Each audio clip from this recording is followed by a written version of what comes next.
Aquí os traigo un problema bastante clásico de un satélite orbitando alrededor de la Tierra. Sin duda alguna, el apartado estrella para mí es el apartado B, donde nos piden que calculemos la energía mecánica del satélite y que interpretemos el significado físico de dicho resultado.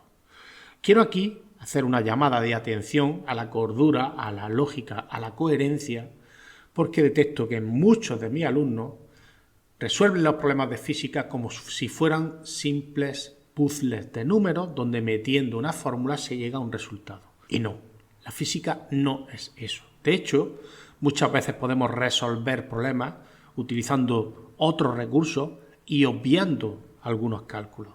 Además, saber interpretar un resultado nos puede ayudar a detectar posibles errores en la realización de dicho ejercicio y, por tanto, a la larga o a la corta, darnos bastante alegría en los resultados que obtenemos en las pruebas, en los exámenes. Bueno, no me enrollo más y vamos ya con el ejercicio.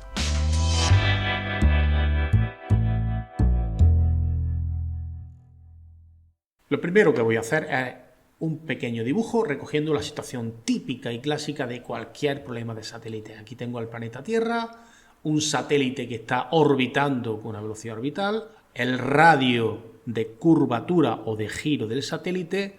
Este es posiblemente el parámetro más importante en los problemas de satélites, ya que al final todo se expresa en función del radio de giro.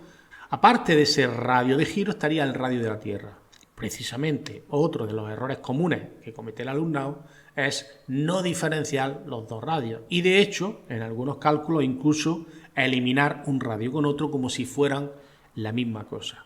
Es por eso por lo que es muy importante cuidar la simbología. Mirad que le he puesto una R minúscula al radio de curvatura, minúscula aunque sea mayor, es simplemente un símbolo, y RT al radio terrestre. La masa de la Tierra suele ser un dato habitual, aunque en este problema en particular, como veremos, no lo es. Y dice así: un satélite de 100 kilogramos describe una órbita circular a una altitud de 5.000 metros sobre la superficie terrestre. El apartado A nos pide que calculemos la velocidad orbital y el periodo de revolución, tiempo que tarda el satélite en completar una órbita alrededor de la Tierra. El fundamento de este ejercicio y de la mayor parte de ejercicios de satélites suele pasar por el siguiente razonamiento. Fijaos que el satélite está orbitando, es decir, curvando alrededor de la Tierra. No está manteniendo un movimiento rectilíneo uniforme. ¿Por qué? Porque sobre él está actuando una fuerza. La única fuerza que actúa sobre el satélite es la fuerza de la gravedad, la fuerza de atracción gravitatoria. Y en este caso, esa fuerza lo que está ejerciendo es un efecto centrípeto. Es decir, está modificando la dirección, no el módulo de la velocidad. O sea, que puedo afirmar que la fuerza gravitatoria es la fuerza centrípeta. Y digo es, y quiero que entendáis que la fuerza gravitatoria no está equilibrada con la centrípeta, como muchas veces se dice, o la fuerza gravitatoria y la fuerza centrípeta están igualadas. No, no es que estén igualadas, es que solo actúa una fuerza sobre el satélite, que es la gravedad, y está causando un efecto de curvatura, un efecto centrípeto. Por tanto, podríamos escribir un parrafito muy sencillito como este, diciendo que la fuerza que hace girar al satélite, Fc, es la fuerza de la gravedad. Y así empezamos escribiendo Fc es igual a Fg. La fuerza centrípeta se puede expresar de distintas maneras. Podemos expresarla en función de la velocidad lineal, de la velocidad angular, del periodo, incluso la frecuencia, pero lo normal es que escribamos que la fuerza centrípeta es la masa del cuerpo que gira, en nuestro caso el satélite, por la velocidad de dicho cuerpo, en este caso sería la velocidad orbital al cuadrado, dividido entre el radio de giro, distancia entre el satélite y el centro terrestre. Bueno, pues la fuerza centrípeta, la expresión de la fuerza centrípeta sería esa, y como sabemos que es la fuerza gravitatoria, pues podemos igualar con la fuerza con que la Tierra, el planeta Tierra, atrae el satélite. G por el producto de las masas de Tierra y satélite, partido por el radio de giro al cuadrado. Fijaos que aquí aparece la masa del satélite y podemos eliminarla, y uno de estos radios se puede ir con este. Es decir, podemos simplificar esta expresión y ya despejada la velocidad orbital, fijaos que simplemente hay que hacer raíz cuadrada, lo que queda, pues g por mt partido por el radio de la órbita. Claro que tenemos un problema en este caso. ¿Por qué? Porque si os fijáis en los datos que nos han dado, entre los datos nos están dando el radio de la Tierra, la gravedad superficial en el planeta Tierra y la constante de gravitación, pero no nos dan la masa del planeta. El radio de giro sí que lo tendríamos porque como nos dan el radio terrestre y la altitud, el radio de giro va a ser la suma de los dos, pero como decía, no tenemos la masa del planeta. Habrá que obtenerla de alguna manera. Evidentemente, el dato de la gravedad superficial nos va a ayudar a ello. Simplemente tenemos que expresar la gravedad en la superficie del planeta y despejando el producto G por mt, que es lo que yo necesito, G por mt, me quedaría que es igual a la gravedad superficial por el radio del planeta elevado al cuadrado.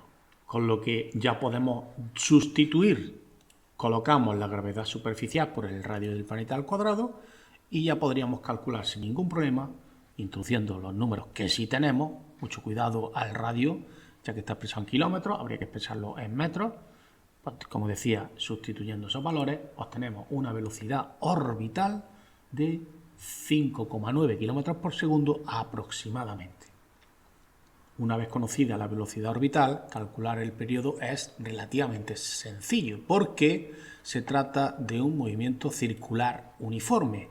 Por tanto, la velocidad, en este caso del satélite, que sería la velocidad orbital, siempre se podrá expresar como el cociente entre el espacio que recorre, que sería una circunferencia, 2πr minúscula, que es el radio de curvatura, ojito, dividido entre el tiempo que tarda en realizar ese recorrido, que es lo que llamamos periodo.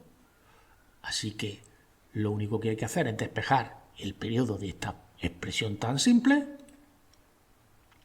Tendríamos que la circunferencia dividido entre la velocidad orbital que ya conocemos, y nos sale un tiempo aproximado de 12.080 segundos, 3 horas y 21 minutos aproximadamente.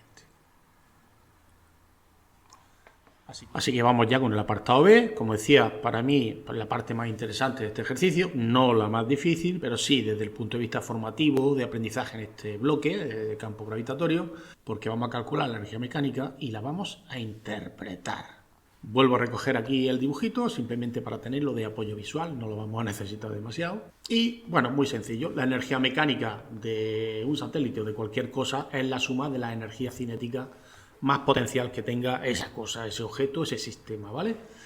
Bien, la energía cinética del satélite en particular sería la mitad de la masa del satélite, conocemos este dato, y multiplicado por la velocidad orbital al cuadrado, que por cierto también la conocemos. Es decir, por aquí no tenemos gran problema. Más la energía potencial del satélite. Energía potencial que ya sabéis que siempre tiene un valor negativo, ya que el origen de energía potencial está en el infinito. Esta es la expresión. Constante de gravitación, producto de las masas de Tierra y satélite, partido por la distancia a la que está el satélite del centro terrestre. Como ya hemos dicho antes, G por mt la podíamos sustituir por gravedad superficial por el radio de la Tierra al cuadrado, ya que no disponemos del dato de masa de la Tierra. Puede que alguien diga, bueno, pues yo me sé la masa de la Tierra en un examen, ¿no la puedo poner? No, no la puedes poner. El objeto de un problema de física básicamente es evaluar la competencia del alumno a la hora de resolver una situación utilizando unas herramientas concretas, con una información limitada, ¿vale? Por tanto, como norma general, y todavía más en exámenes de acceso a la universidad o incluso en los exámenes que te ponga tu profesor, los únicos datos que se pueden manejar son los que aparecen en el enunciado. Si alguna vez estás haciendo un examen y consideras que falta un dato y sin él es imposible resolver el problema, pues siempre podrías recurrir al examinador y solicitarle esa información y él te aclarará si realmente ese dato falta o no. Es que el problema es así, ¿vale? Nosotros, como decía, no tenemos la masa del planeta Tierra, pero podemos resolverlo con esta sustitución. Así que quedaría la mitad de la masa del satélite por la velocidad al cuadrado, menos g sub 0 por el radio de la Tierra al cuadrado, y ya desde aquí podríamos introducir valores y obtener un resultado final, ¿vale? Pero yo voy a expresar esto de una forma un poco más empaquetada.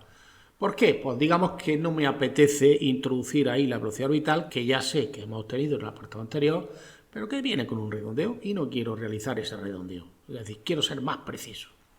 Así que lo que voy a hacer es expresar esa velocidad orbital con la relación que he obtenido antes. De modo que donde pone velocidad orbital al cuadrado voy a poner g sub 0 por el radio de la Tierra al cuadrado partido por el radio de curvatura. De ese modo me quedaría lo siguiente. Fijaos que donde pone velocidad orbital al cuadrado sustituyo esa expresión, ¿vale? Que hemos obtenido antes. La mitad de la masa, por la masa del satélite. Y la parte que me queda detrás es prácticamente igual, coinciden mucho. Salvo por el medio y el signo negativo, son prácticamente la misma cosa. Es decir, la mitad de una cosa menos la cosa entera. Así que sumando obtengo que la energía mecánica quedaría al final como menos la mitad de la cosa de la que hablaba antes, ¿vale? Bien, ¿qué diferencia hay entre hacerlo con esta expresión y con la anterior? Bueno, como digo, la única diferencia es que aquí arrancaría de los datos del problema sin arrastrar ningún redondeo, y al hacerlo con esto estaríamos arrastrando el redondeo de la velocidad orbital. Pero repito, en cualquier examen que operara desde aquí te lo van a dar por válido. Solo me queda introducir la información y obtenemos una energía mecánica de menos 1,75 por 10 elevado a 9 julios. ¿Puede ser una energía negativa? Pues claro, los valores negativos son valores también. Son menores que cero, pero son valores. Lo que no puede ser negativo es una energía cinética, pero una energía potencial sí que puede serlo, y por tanto la mecánica también. ¿Por qué? Pues porque la energía potencial siempre se refiere a un punto en particular en el que tomamos el valor cero. Si el objeto tiene menos energía que en ese punto, pues ya saldría negativo. Y como sabéis, en energía potencial gravitatoria, el valor cero está en el infinito. Así que ya puedo aprovechar eso para interpretar ese valor. Podría decir que el satélite tiene 1,75 por 10 elevado a 9 julios menos que si estuviera en el infinito. Pero claro, eso suena un poquito artificioso, así que lo voy a interpretar de otra manera. Voy a decir que el satélite necesitaría 1,75 por 10 elevado a 9 julios para escapar del planeta. Llegar al infinito, escapar del planeta. Por eso a esa energía, que siempre es negativa, se le llama energía de ligadura. Bien, y con esto pues hemos terminado este ejercicio. Espero que os haya ayudado a entender lo que es la energía de ligadura y bueno, a soltaros un poquito más con los cálculos, sustituciones. A destacar el truquito donde, bueno, sustituíamos un dato no conocido, g por mt por g sub 0 por rt al cuadrado, que es algo que es habitual en problemas de satélites. Estamos muy acostumbrados a que nos den la masa de la Tierra y bueno, y a veces que no nos la dan, pues bueno, pues siempre podremos operar arrancando desde la expresión de la gravedad superficial. Bueno, pues ya está, esto es todo, nos vemos en el siguiente.